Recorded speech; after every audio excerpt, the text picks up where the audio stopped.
नमस्कार, स्वागत है मॉर्निंग न्यूज में। मैं हूं आपके साथ हर्षदा। सबसे पहले बुलेटिन में बात करेंगे डीक की। कृषि विज्ञान केंद्र कुम्हेर पर दिनांक 5 मार्च 2025 को बीजई मसालों फसलों की उत्पादन तकनीकी विषय पर 1 दिवसीय संस्थागत प्रशिक्षण कार्यक्रम आयोजित किया गया। इस प्रशिक्षण में लगभग 100 कृषि प्रसार कार्यकर्ता, सहायक कृषि अधिकारी, कृषि पर्यवेक्षक और प्रगतिशील किसानों ने हिस्सा लिया।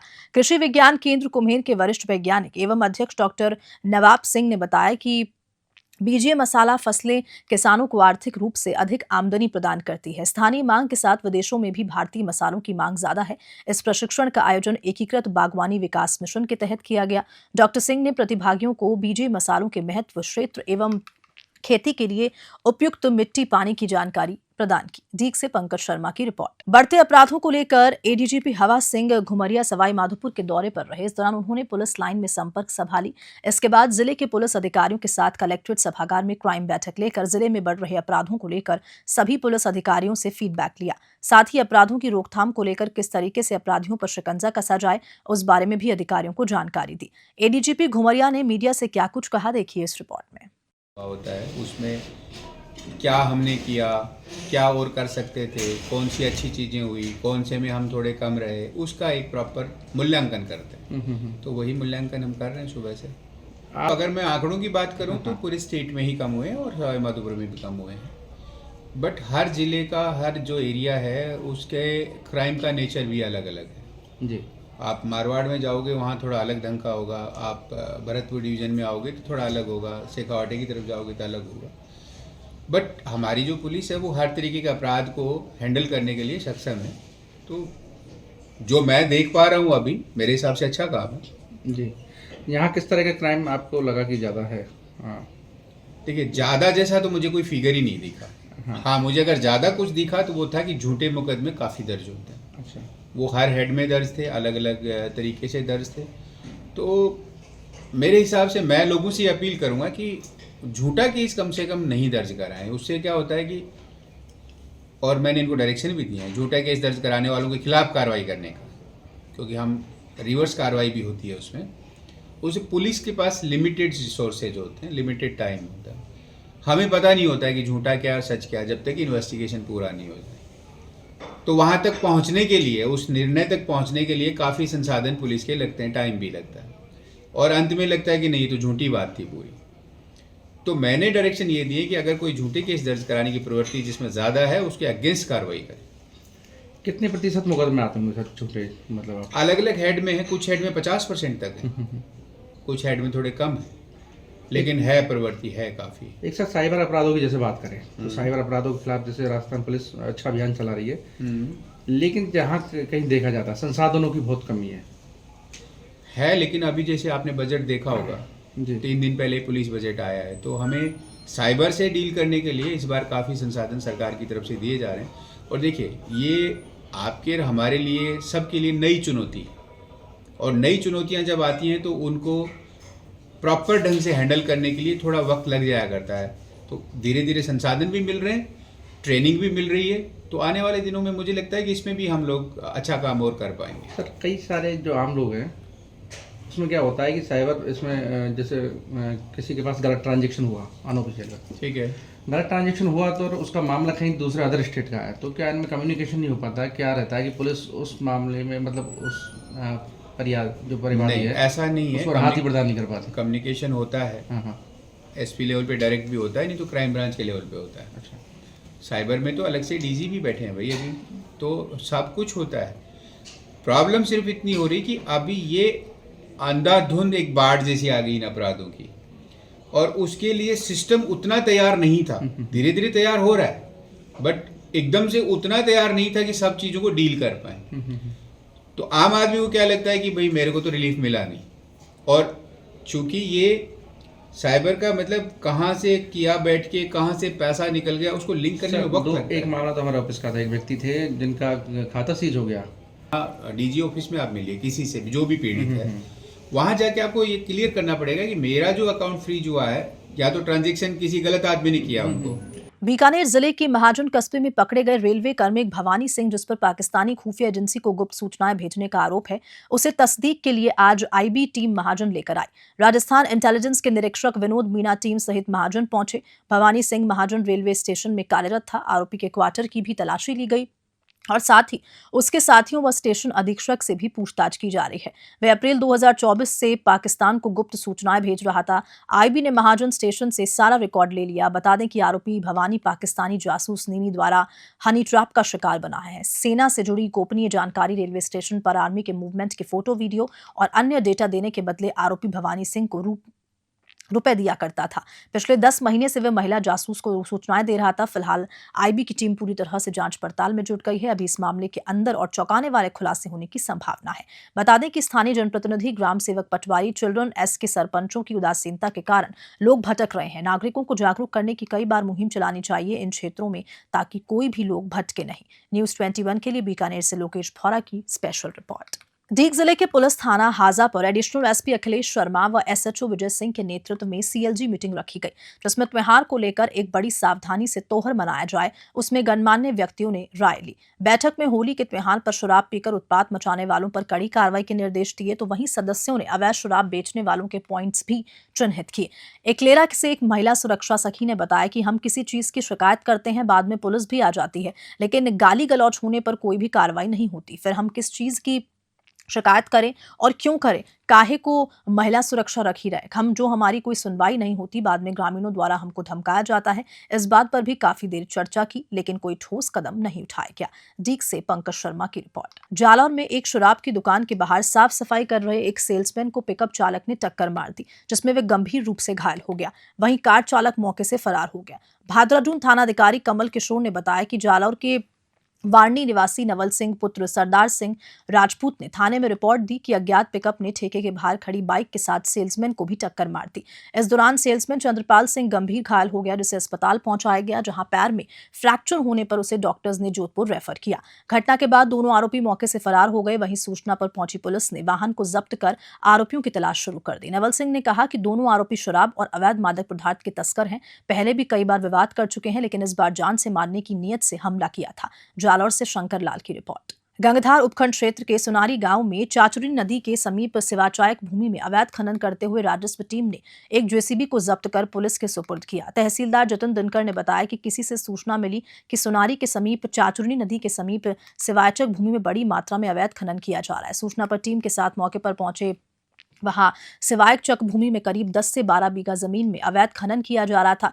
ड्राइवर को भनक लगने ड्राइवर जेसीबी मौके पर छोड़ फरार हो गया था, लेकिन कुछ देर बाद ही दूसरे रास्ते से आकर जेसीबी को स्टार्ट कर निकलने लगा, तो राजस्व विभाग की टीम ने रोकने का प्रयास किया, जिस पर जेसीबी ऑपरेटर ने जेसीबी के बाकेट से हमला करने की कोशिश की और साथ ही मौके पर गंगधार पुलिस पहुंची। इस दौरान गंगधार पुलिस और तहसीलदार ने कार्रवाई को अंजाम दिया तथा तहसीलदार ने जेसीबी को जब्त कर पुलिस के सुपुर्द कर दिया। तहसीलदार ने बताया कि अवैध खनन के खिलाफ सख्त कार्रवाई की जाएगी और अवैध खनन और सपोर्टर्स को चेतावनी भी दी गई कि राजकीय कार्य में कोई नेता दखलंदाजी नहीं करे और सरकार के काम को पूरा करने दे। गंगधार से गोवर्धन सिंह की खास रिपोर्ट। कार्रवाई हुई अवैध खनन को लेकर, ये किस प्रकार हुई सर? हमने जैसे इसको जब्त किया, उसके बाद पुलिस को सूचना दी। पुलिस आती, उससे पहले ही इसका ड्राइवर चोरी छिपे उसको लेकर के भागने का प्रयास किया। उसको हमारे पटवारियों ने रोका उसको, उनके ऊपर इसने जेसीबी चढ़ाने का प्रयास किया।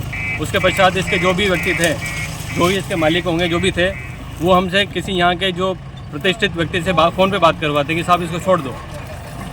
तो हमने उनको यही कहा है कि भाई कानून अपना काम करेगा, आप किसी प्रकार से कानून की कार्रवाई में दखलंदाजी न करें। और ये मेरा इस क्षेत्र के सभी लोगों से अनुरोध है कि इस प्रकार के किसी भी गलत व्यक्तियों को और अवैध कार्य करने वालों को किसी प्रकार से बढ़ावा न दें, अन्यथा उनके विरुद्ध भी कठोर कार्रवाई की जाएगी।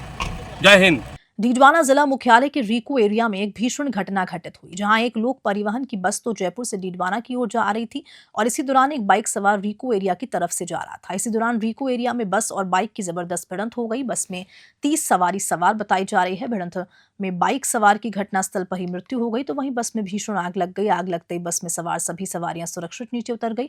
वहीं आग इतनी भयंकर थी कि धीरे धीरे बढ़ते हुए पूरी बस को अपनी चपेट में ले लिया और पूरी बस आग की चपेट में आकर जलकर राख हो गई। बाइक सवार की इस हादसे में मृत्यु हो गई एवं बस पूरी तरह से जलकर राख हो गई। मृतक के शव को एम्बुलेंस की सहायता से राजकीय बांगड़ जिला अस्पताल भेजा गया, जहां मृतक के शव को अस्पताल की मोर्चरी में रखवाया गया और पुलिस और सारे घटनाक्रम की जानकारी में जुटी है। मृतक की पहचान खेमाराम पुत्र रेखाराम निवासी के रूप में हुई है। डीडवाना से मोहम्मद साकिर की रिपोर्ट। कोटा शहर के अनंतपुरा थाना पुलिस ने सोशल मीडिया के जरिए दोस्ती कर प्रेम जाल यानी कि हनी ट्रैप में फंसाकर रुपए हड़पने वाली गैंग का पर्दाफाश किया।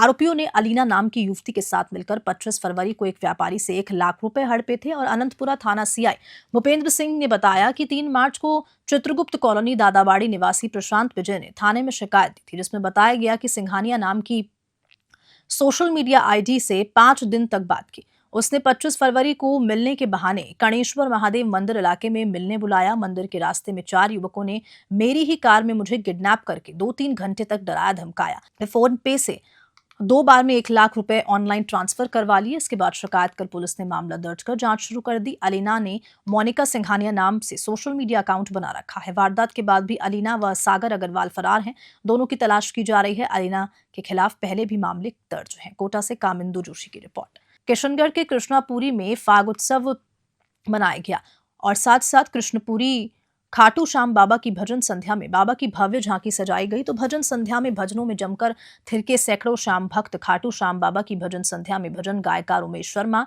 महेश शर्मा, मनीष शर्मा, बंटी भगवान सिंह ने खाटू श्याम बाबा और बालाजी महाराज के भजनों के सुरों पर भक्त जमकर थिरके। पुरुषों और महिलाओं और बच्चों ने फूलों की और गुलाल की होली खेली, महोत्सव का आनंद उठाया और शाम से शुरू हुई भजन संध्या के आयोजन में देर रात प्रभु इच्छा तक जारी भजनों में सैकड़ों शाम भक्तों ने हर्षोल्लास के साथ होली महोत्सव मनाया। किशनगढ़ से सीताराम गहलोत की रिपोर्ट। हाँ जी, कहाँ पे फाग महोत्सव का आयोजन हो रहा है, किस जगह? ये अपने कृष्णापुरी के उठला फाटक के यहाँ पे भव्य विशाल भजन संध्या का कार्यक्रम हो रहा है। इसमें सभी श्याम प्रेमी पधारे हैं और हमारे किशनगढ़ के सुप्रसिद्ध भजन गायक भगवान सिंह जी राठौड़, उमेश जी दादेश पधारे हैं और भजनों का बाबा का गुणगान कर रहे हैं और बहुत ही सुंदर आयोजन हो रहा है। कब शुरू हुआ, कितने बजे तक चलेगा? ये रात्रि 8 बजे से प्रारंभ हुआ और प्रभु इच्छा तक है। काफ़ी किशनगढ़ से बाहर से यहाँ पे श्याम प्रेमी पधारे हुए हैं और प्रभु का आनंद गुणगान हो रहा है। आपका परिचय? बंटी बना राजस्व कार्य में प्रगति को लेकर राजस्व अधिकारियों के साथ हनुमानगढ़ जिला कलेक्टर कानाराम ने समीक्षा बैठक की। खातेदारी, गिरदावरी, राजस्व न्यायालयों में लंबित प्रकरणों सहित राजस्व के विभिन्न कार्यों की प्रगति को लेकर चर्चा हुई। इस बैठक में जिला कलेक्टर ने कहा कि बंद रास्तों को खुलवाने के लिए अप्रैल-मई में अभियान चलाया जाएगा। कलेक्टर ने कहा कि जो रास्ते रिकॉर्ड शुदा हैं और बंद हैं, उनका मार्च महीने में चिन्हीकरण किया जाए। 31 मार्च तक अतिक्रमित एवं बंद राजस्व रास्तों का सर्वे किया जाए। उन्हें रबी फसल काटने के बाद प्राथमिकता से खुलवाया जाए। उन्होंने गैर खातेदारों को खातेदारी देने के प्रकरण एवं फार्मर रजिस्ट्री अभियान अंतर्गत फार्मर रजिस्ट्री आईडी के कार्य में तेजी लाने के निर्देश दिए। हनुमानगढ़ से विनोद चौधरी की रिपोर्ट।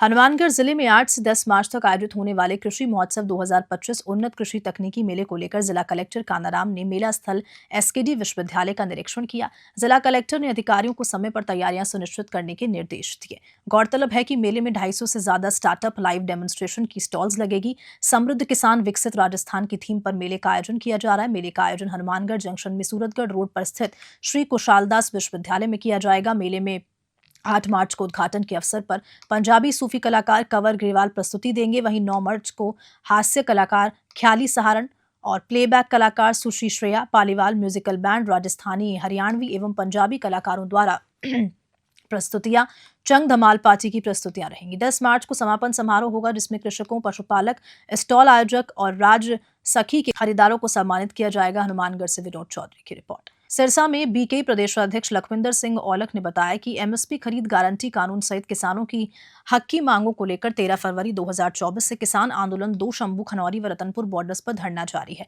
बॉर्डर पर बैठे किसानों ने जब लंबे समय तक भारत सरकार से बातचीत नहीं की, तो जगजीत सिंह डल्लेवाल ने मानी हुई मांगों को लागू करवाने के लिए 26 नवंबर 2024 को आमरण अनशन शुरू किया, जिसे आज 100 दिन पूरे हो चुके हैं। संयुक्त किसान मोर्चा, गैर राजनीतिक भारत और किसान मजदूर मोर्चा के आह्वान पर देश भर में किसानों ने बुधवार को जिला मुख्यालयों के सामने भूख हड़ताल की। सिरसा में भी किसानों द्वारा सिरसा लघु सचिवालय में भूख हड़ताल पर जाते समय पुलिस द्वारा किसानों को रेलवे पुल के ऊपर रोका गया। वहीं पर किसानों ने अपनी भूख हड़ताल शुरू कर दी। लगभग 1.5 घंटे बाद उन्हें डीसी ऑफिस जाने दिया। उसके बाद बीके प्रदेश अध्यक्ष लखविंदर सिंह औलख की अध्यक्षता में लघु सचिवालय और साथ साथ सिरसा में 24 घंटे के लिए 100 से भी ज्यादा किसान आमरण अनशन पर बैठ गए। सिरसा से विनोद चौधरी की रिपोर्ट। भरतपुर जिले के वैर क्षेत्र में बीजेपी विधायक बहादुर सिंह कोहली ने राजस्थान विधानसभा में अपने क्षेत्र के स्टेट मेगा हाईवे 45 पर छोकरवाड़ा कला से भुसावर के मध्य अतरामपुरा गांव में स्थित अवैध टोल बूथ को हटाने का प्रस्ताव प्रस्तुत किया। विधायक कोहली ने बताया कि वैर विधानसभा क्षेत्र में मात्र 20 किलोमीटर के दायरे में 3 टोल बूथों का संचालन किया जा रहा है, जिनमें से 3 किलोमीटर क्षेत्र नेशनल हाईवे 21 के अंतर्गत भी आता है। इतनी कम दूरी में 3 टोल बूथों का होना नियमों के विरुद्ध है। इस कारण स्थानीय लोगों को अपने व्यापार व अन्य कार्यों के लिए बार बार टोल टैक्स देना पड़ता है, जिससे वे ज्यादा और समय की हानि झेल रहे हैं। कोहली ने विधानसभा अध्यक्ष वासुदेव देवनानी से अनुरोध किया कि छोकरवाड़ा कला से भुसावर के मध्य स्थित अतरामपुरा के अवैध टोल बूथ को हटाने के लिए आवश्यक कार्रवाई की जाए। भरतपुर से राकेश तंवर की रिपोर्ट। प्रतापगढ़ में पुलिस ने एक नाली टोपीदार बंदूक के साथ एक व्यक्ति को गिरफ्तार किया। धोलापानी थाना अधिकारी रविंद्र पाटीदार ने बताया कि जिले में अपराधों की रोकथाम के लिए एसपी विनीत कुमार बंसल के निर्देशन में चलाए जा रहे अभियान के तहत पुलिस द्वारा पतरा घाटा नदी के निकट नाकाबंदी की जा रही थी। मानपुरा की ओर एक व्यक्ति आता हुआ दिखाई दिया, जिसके हाथ में बंदूक थी। उसके पास बंदूक के कोई वैध कागजात नहीं थे। पुलिस ने आर्म्स एक्ट के तहत प्रकरण दर्ज कर बंदूक को जब्त किया। प्रतापगढ़ से तेजकरण राठौर की रिपोर्ट। भरतपुर जिले के नदबई कस्बे में बाइक चोरों के हौसले एक बार फिर बुलंद होते दिख रहे हैं। ताजा मामला नदबई की वीआईपी कॉलोनी का है, जहां ज्ञात चोर ने वार्ड नंबर 34 में रहने वाले सुरजीत कुमार पुत्र लक्ष्मण सिंह की घर के बाहर खड़ी बाइक का ताला तोड़कर चोरी कर ली। ये पूरी वारदात घर के बाहर लगे सीसीटीवी कैमरे में कैद हो गई। फुटेज में साफ दिख पा रहा है कि चोर बड़ी ही चालाकी से बाइक का ताला तोड़कर कुछ ही सेकंड्स में फरार हो गया। ये दृश्य देखकर पीड़ित के होश उड़ गए और उन्होंने तुरंत नदबई थाने पहुंचकर रिपोर्ट दर्ज कराई। भरतपुर से राकेश तंवर की रिपोर्ट। माध्यमिक शिक्षा बोर्ड अजमेर द्वारा आयोजित सेकेंडरी व सीनियर सेकेंडरी की परीक्षाएं गुरुवार को शुरू हो गई। परीक्षा केंद्रों पर एक दिन पूर्व ही सभी तैयारियां पूर्ण कर ली गई। जानकारी के मुताबिक राजकीय श्रद्धानंद आर्य उच्च माध्यमिक विद्यालय जैतसर की परीक्षा प्रभारी नवजोत कौर ने बताया कि माध्यमिक परीक्षा में 223 व उच्च माध्यमिक में 231 विद्यार्थी रजिस्ट्रेटेड हैं। केंद्राधीक्षक चंद्रकला सहारण ने कहा कि गुरुवार को 10वीं की अंग्रेजी व 12वीं की मनोविज्ञान विषय की परीक्षा से बोर्ड परीक्षाएं शुरू हो गई। राजकीय बालिका उच्च माध्यमिक विद्यालय जैतसर की केंद्राधीक्षक मंजू डेलू ने बताया कि माध्यमिक परीक्षा में 231 व उच्च माध्यमिक में 136 विद्यार्थी रजिस्ट्रेटेड हैं। राजकीय उच्च माध्यमिक विद्यालय 7 LC के व्याख्याता मोतीलाल ने कहा कि केंद्र पर माध्यमिक परीक्षा में 110 व उच्च माध्यमिक में 95 परीक्षार्थी रजिस्ट्रेटेड हैं। परीक्षा केंद्र पर सीसीटीवी, फ्लाइंग और सुपरवाइजर स्टाफ भी नियुक्त किया गया है। प्रश्न पत्रों को केंद्र तक ले जाने में विशेष निगरानी बढ़ती जा रही है। पुलिस स्टाफ को भी परीक्षा में सुरक्षा व्यवस्था के लिए लगाया गया है। जैतसर से डीडी पारिक की रिपोर्ट। राष्ट्रीय कृषि और ग्रामीण विकास बैंक के द्वारा आसींद ब्लॉक के दौलतगढ़ में अंतर्राष्ट्रीय महिला दिवस के उपलक्ष्य में 1 दिवसीय महिला अधिकार दिवस पर march forward form promising true progress theme पर कार्यक्रम का आयोजन किया गया, जिसमें आसींद ब्लॉक की विभिन्न ग्राम पंचायतों से महिलाओं ने हिस्सा लिया।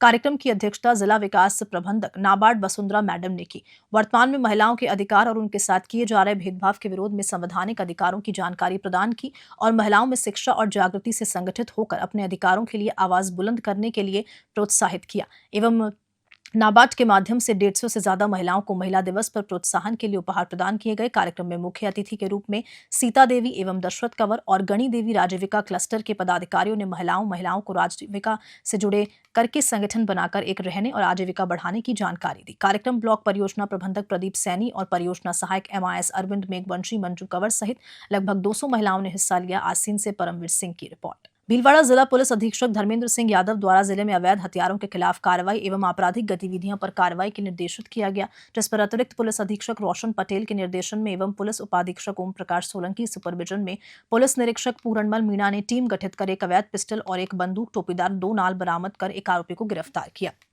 जानकारी के मुताबिक 4 मार्च को सहायक उप निरीक्षक रेवंत सिंह गश्त पर थे। इसी दौरान आरोपी पप्पू गुर्जर पिता केसू गुर्जर निवासी चांदसेन के पास से एक अवैध पिस्टल और एक बंदूक टोपीदार 2 नाल बरामद कर आर्म्स एक्ट में मामला दर्ज कर लिया। करेड़ा से परमवीर सिंह की रिपोर्ट। चाकसू कस्बे के वार्ड नंबर 5 स्थित दरीबों के मोहल्ले में बुधवार देर रात को समुदाय में कहासुनी के बाद झगड़ा हो गया, जिसमें एक समुदाय के करीब आधा दर्जन लोग घायल हो गए। घायलों को स्थानीय उप जिला अस्पताल पहुंचाया गया, जहां से 2 जनों को चिकित्सकों ने प्राथमिक उपचार के बाद जयपुर रेफर किया। सूचना पर चाकसू व शिवदासपुरा पुलिस जाता व एसपी सुरेंद्र सिंह मौके पर पहुंचे। जानकारी के मुताबिक समुदाय विशेष के कुछ युवकों द्वारा मोहल्ले से उत्पात मचाने और दूसरे समुदाय के लोगों ने टोका टोकी की। इस पर दोनों समुदाय के लोगों में कहासुनी हो गई और उसके बाद झगड़ा हो गया। मामले में मुकदमा दर्ज कर लिया गया है। चाकसू से महावीर स्वामी की रिपोर्ट। क्या घटना थी? घटना रोज का काम नहीं था, उद्यम करने के मोहल्ले में। फिर आप तो वहाँ से, आप तो पास हो वहाँ से। आज 25 जनों ने आके पूरी फैमिली पे हमला किया। आज कौन लोग हैं? राखनी मोहल्ले वाले लोग। कितने लोग आए उसमें? 25 जने आए कम से कम। अच्छा। सबके दिए, बच्चों के ज्यादा दिए, बच्चों बूढ़े महिलाओं सबके। हॉस्पिटल कितने लोगों के आए? हॉस्पिटल 5-7 लोग आए। 2 को रेफर कर दिए, 4-5 ये हैं। अभी मौके पे क्या स्थिति है? मौके में माहौल ज्यादा बना हुआ है, खराब है। पुलिस ज्यादा तैनात है मोहल्ले में। गुस्सा जाता है उनका। भड़ियाणा क्षेत्र के रातड़िया गांव में रिटायर्ड हवलदार मंगलाराम सारण के पौत्र व रिटायर्ड हवलदार हनुमान राम सारण के सुपुत्र सचिन व स्मृति श्रेष्ठ बाबूराम बेरड़ की पौत्री व बागाराम बेरड़ की सुपुत्री गीता की शादी में दोनों परिवारों ने सामाजिक पाबंदियों को पालन करते हुए पूर्ण रूप से नशामुक्त समारोह व डीजे गाड़ी की रोक जैसे नवाचारों का सफल प्रयोग किया। बता दें कि न्याती नोहरा सेमेश्वर में संपन्न जाट समाज की बैठक में लिए निर्णयों के रूप में पालना की गई और जाट समाज के मौजूद सभी बुजुर्गों व युवाओं ने नियमों की पालना करवाने में पूर्ण सहयोग किया।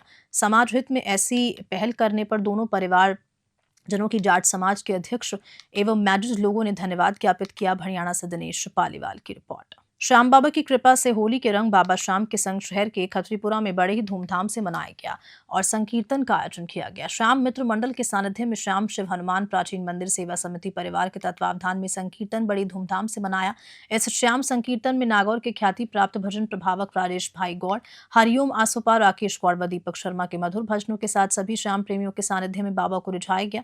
इस संकीर्तन में नागौर शहर के प्रथम निर्माणाधीन श्याम मंदिर के मुख्य पुजारी मोनू महाराज मौजूद रहे। नागौर से मोहित रांगावत की रिपोर्ट। खेड़ली कस्बे का दुर्भाग्य है कि खेड़ली नगर पालिका में एक फायरमैन को नगर पालिका की स्वास्थ्य एवं सफाई निरीक्षक का जिम्मा सौंप रखा है, जिससे स्वास्थ्य संबंधी, सफाई संबंधी व स्वच्छता को लेकर होने वाली नियमों की जिम्मेदारियों की कोई जानकारी नहीं है, जिसका खामियाजा खेड़ली के लोगों को भुगतना पड़ रहा है।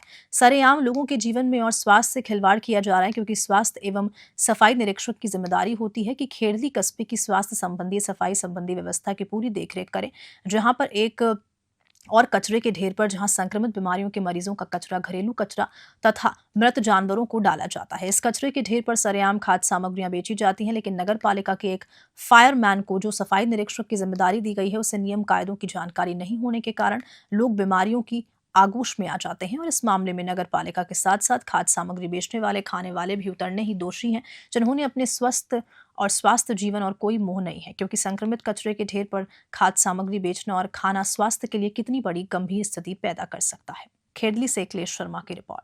देखिए, मैं आपके चैनल के माध्यम से ये बताना चाहता हूँ और जनता और प्रशासन से भी अपील करना चाहता हूँ कि अभी जो मौसमी परिवर्तन देखा जा रहा है और मरीजों की संख्या रोज़ आउटडोर अस्पताल के अंदर बढ़ती जा रही है, जिसमें फीवर, डायरिया, वॉमिटिंग ऐसे केसेस सामने आ रहे हैं, तो मैं यही अपील करना चाहूँगा कि बाहर की चीज़ें जो बहुत साफ़ सफाई के साथ नहीं बनाई गई हैं या ऐसी जगह परोसी जा रही हैं जहाँ पे संक्रमण और गंदगी है, तो कृपया करके उन चीज़ों को खाने से बचें और अपने स्वास्थ्य का ध्यान दें। एवं प्रशासन भी साफ़ सफाई के ऊपर थोड़ा सा ध्यान दे, ताकि जो अब आने वाले टाइम के अंदर मलेरिया और डेंगू वेक्टर बॉर्न डिजीजेस काफ़ी फैलेंगी, तो उन चीज़ों के अंदर अभी जो हम ग्राउंड पे काम करेंगे आने वाले टाइम के अंदर, वही हमारे लिए फ्रूट बनेगा।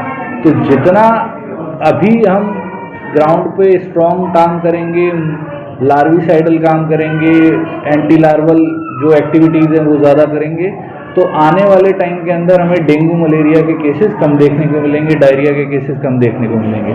तो फिर स्थानों पर जो ये खाद्य सामग्री बेची जाती हैं, तो वहाँ सभी तरीके के कचरे का वो निस्तारण होता है, तो वैसी जगह खाना तो स्वास्थ्य के लिए। देखिए, मैं अखिलेश जी आपको बताना चाहूँगा कि ये एक कोई नई बात नहीं है जो हम आज बताएंगे या पहले से। ये हर एक कॉमन इंसान को ये चीज़ पता होनी चाहिए कि खाने और पीने की चीज़ें जितनी साफ़ सुथरी होंगी उतना ही हम स्वस्थ रहेंगे। तो अगर ऐसी जगह पे कहीं कोई ठेला लगा के कुछ बेच रहे हैं और वहाँ गंदगी पहले से है तो उसमें दोनों ही पलटों को सोचना पड़ेगा। बेचने वाले को भी अपने मुनाफे के बारे में ना सोच के या तो किसी जगह पे ऐसी जगह जाए जहाँ गंदगी ज़्यादा नहीं है, और खाने वाले को तो बिल्कुल, क्योंकि कस्टमर को समझना होगा कि जो हम खा रहे हैं वो स्वाद के चक्कर में कहीं हम जहर तो नहीं खा रहे हैं।